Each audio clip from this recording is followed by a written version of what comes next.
htio posla svatko, ali to nije išlo glatko.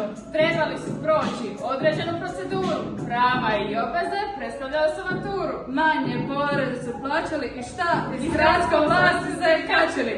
Sada su se počeli izdvajati slojevi, u razvoju nisu pomogli ni strojevi. Vele trgovci, majstori, školovani pojedinci, pravnici, nastavnici i liječnici.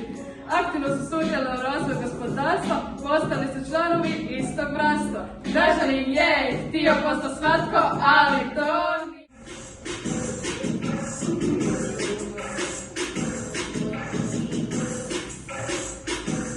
Moje pare, daj mi moje janje, daj mi moju zemlju, daj mi moje imanje, daj mi moje pare, daj mi moje janje, daj mi moju zemlju, daj mi moje imanje. Ne druži se s nikim, druži se sa kravicom, revolucija potaknuta Marijom caricom, dovela nam kumpir, dovela nam ovce, dovela nam sve da zarađujemo novce, nabila nam poreze, na oči stavila poveze, da ne vidimo njene bezobzirne poteze.